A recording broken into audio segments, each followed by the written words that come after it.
Okay, this is a quick review of a 10 columns worksheet. The 10 column worksheet looks like this guy, and it has 10 columns. Unadjusted trial balance, which comes straight from your ledger accounts, the adjusting entries, the adjusted trial balance, the income statement, and the balance sheet. The red line is just above the first revenue account. And so anything below the line is a revenue or an expense, which would make it on the income statement. Anything above the red line is an asset, liability, or equity account. And it helps us do make our financial statements. It also makes it easier to do the adjusting entries. But we choose get our balances. We enter our balances straight from the ledger. So these are the closing balances in each of the accounts as of September the 30th. This is the cash account, accounts receivable, supplies, prepaid rent, equipment, etc. You notice they all have debit balances here. We also have accounts payable, deferred revenue, notes payable, common stock, retained earnings, no balance, sales revenue. This is their first time we've done financial statements. There's no retained earnings balance. All those have credit balances, and then the expenses down here will have debit balances. And we're just going to take those and transfer them to our trial balance, the unadjusted trial balance, on our spreadsheet. So this $16,900 goes to cash, and accounts receivable gets $500. Accounts payable will have a $10,700 credit balance, and we'll just go over here and just blow it up a little bit so we can see it. There's the $16,900 for cash and $500 for accounts receivable. Down here, accounts payable $10,700. We've left room for an accumulated depreciation or amortization accounts for each of the long-term assets. We've left room for wages payable, income tax payable, interest payable. We've also left room for the retained earnings balance account, even though there's no balance in that account yet. And we did the same thing for several expenses. We added a service revenue account down here. We included a rent expense, depreciation expense, supplies expense, because I know I've got supplies and I've got depreciation to go. I've got a couple of things to do in sales revenue or service revenue, and we'll have to account for all those. So I just stuck those in there in the right places. Revenues where the revenues belong, expenses where the expenses belong, assets and liabilities and contra assets like these three guys where they belong. Now we're going to make our adjusting entries, and the first thing to do there is to find our file. There. These are the numbers for the adjusting entry. Let's see. Of the supplies, $600 in supplies, $250 remain on hand on September the 30th. So this is giving me my adjusted balance in supplies. So the difference between $600 and $250, I have a $600 debit balance, and I want to have a $250 debit balance when I get done. So I need to make an adjusting entry that would be, I think, $350. This will be number 1, or A.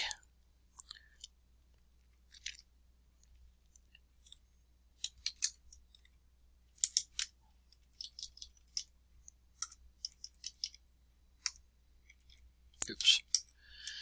$250 balance. If we have a debit balance and we have a credit adjustment, that's going to reduce the balance.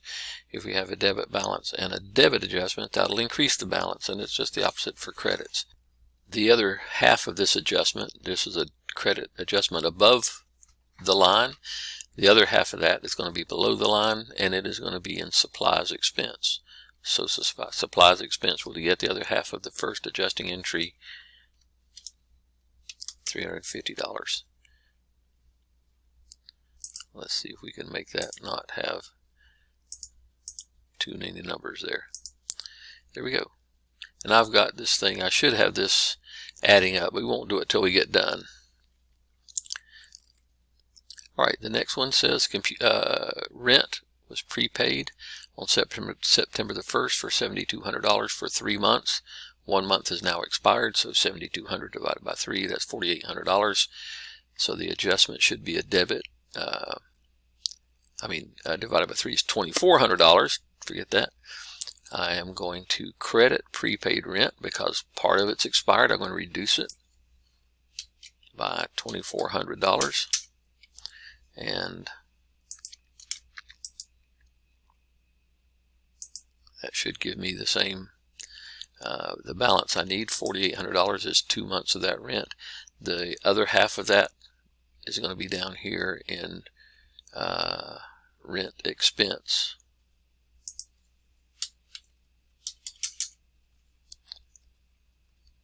So I've got above the line, below the line, balance sheet, income statement. The next one says computer equipment expected to last 2 years, now been used for 1 month, representing an estimated expense of $400. This is obviously depreciation expense, so we can't adjust the equipment account. We adjust the accumulated depreciation account, contra asset account, $400. That's the credit. The debit is going to be to depreciation expense.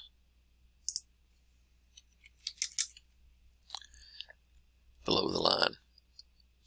The app software, estimated 3 years life, 1 month expired, or 1 month used, $250. The same thing is going to happen up here for software then. Is it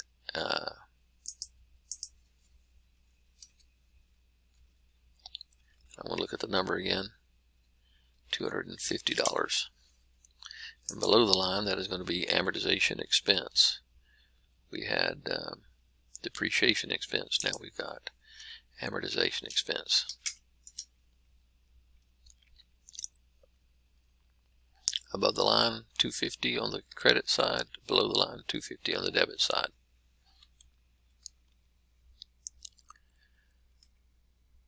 Noodle Cake accepted $100 worth of gift cards. Accepted $100 of gift cards. Oh, this is they had issued gift cards and recorded it as unearned or deferred revenue, and now they accepted $100 worth of those. So let's go back and look at the balances. It was a $300 balance in deferred revenue, a credit balance, and I'm going to adjust that by $100 that they received from that gift cards that were turned in or used. Debit, deferred revenue, credit, sales revenue.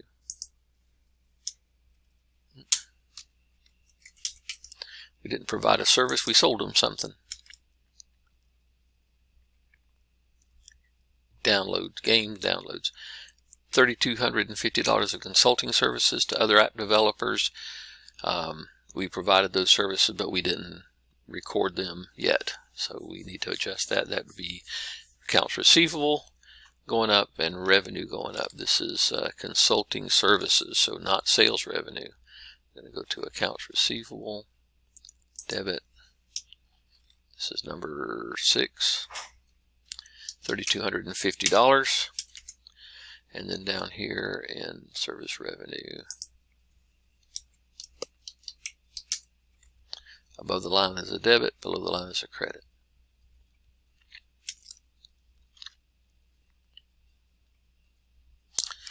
They owe $1,950 of wages to employees for work done the last 6 days of September.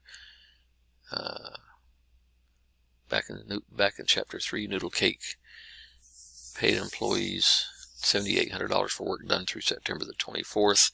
As of September 30th, 6 additional days of work have been completed at a cost of $1,950. It won't be paid till October, but the expense, of course, relates to September, so I need to accrue $1,950 worth of wages. So that's going to be wages expense.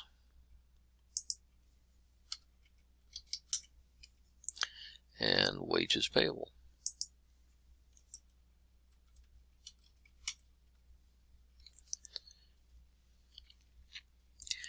Adjustment number 8, they haven't paid or recorded $100 worth of interest it owes on the note payable to the bank. So that is going to be interest expense.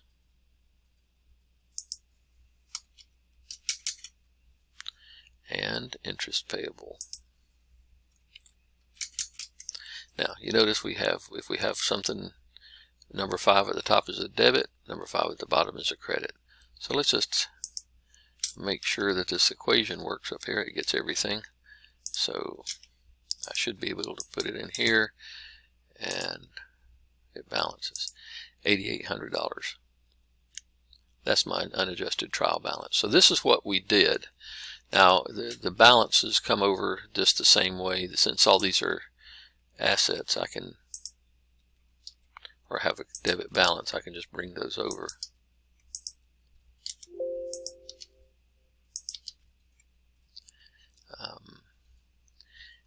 Anything with a debit balance can be done there. Alright, anything with a credit balance, that would be this guy. Takes our credit balance, which is 0, subtracts from it any debit adjustment, adds to it any credit adjustment, and that gives us our new balance. So that would be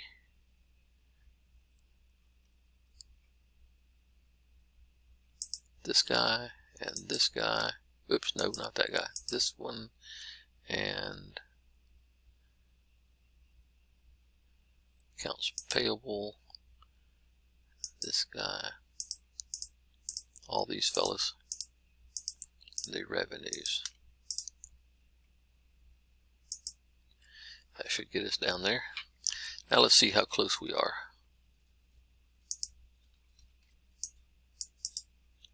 May have missed something and all that. 58,950. That looks pretty good. Now I'm just going to show you. I've been doing this on the sheet in front of you, but this is what we've got over here. The adjusting entries. I got them nicely color coded.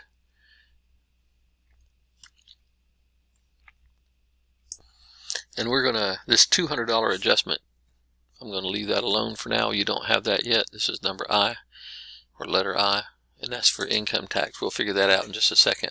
But this is the way the adjusting entries get entered, and then our trial balance, our adjusted trial balance, comes over with all the balances, 59,150. Now what we do here is magic. We bring over all the things, all the entries below the red line, and just move them over to the next two columns, which is the income statement column. In fact, let me just freeze that line up there so we can see it. So we're going to bring all these items here over to this column. Now here's the issue. When we bring these over, they're not going to balance, and so whichever column has the least money in it, happens to be the expenses, yay, we're gonna put in a number there that is the difference between these two numbers, which when you add them together will bring both numbers into balance. And that number is being the difference between revenues and expenses is basically net income. That's what we put down, net income. Now they told us in the problem that income tax was 25%. Their income tax rate was 25% of their net income. So we did an adjusting entry, debiting income tax expense and crediting income tax payable for $200, or 25% of the 800 there. That's where that adjusting entry came from. You can't really put that in until you got your net income.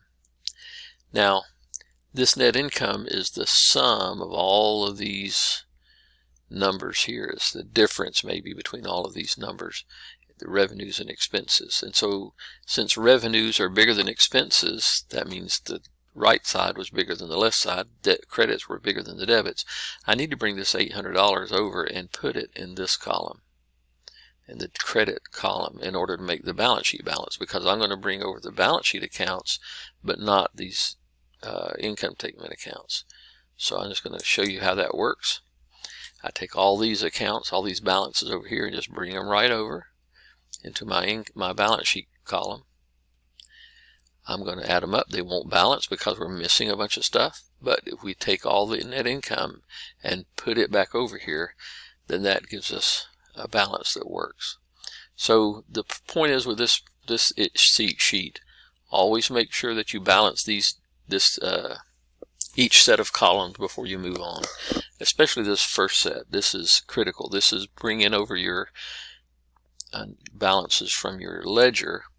You want to make sure that you get these right, that this balances, everything is right, because an error here is just going to be multiplied throughout the page. After you do your adjusting entries, make sure they balance before you move forward. Then you're going to do your adjusted trial balance, make sure that balances. And the thing is, at this point, from here over to the right, from the adjusted trial balance forward, all the numbers are on the sheet. So there shouldn't be any errors unless I just put a number in the wrong place or do the math wrong. Over here, the numbers come from the ledger, so it could be an error in my ledger, could be an error on the sheet, could be an error in math, something like that. Adjusting entries the same way. I've created these adjusting entries, so this is a new thing. It didn't come from the sheet. But over here, this is just math. The debit balance plus a debit adjustment minus a credit adjustment equals the new balance.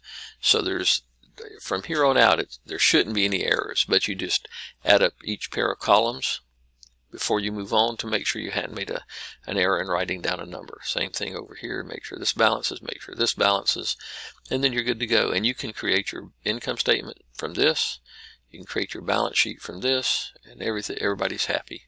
That is the way a 10-column worksheet works. I hope you guys enjoyed it, and I hope you enjoy using a 10-column worksheet. Man, those things are a really great tool when you're in accounting.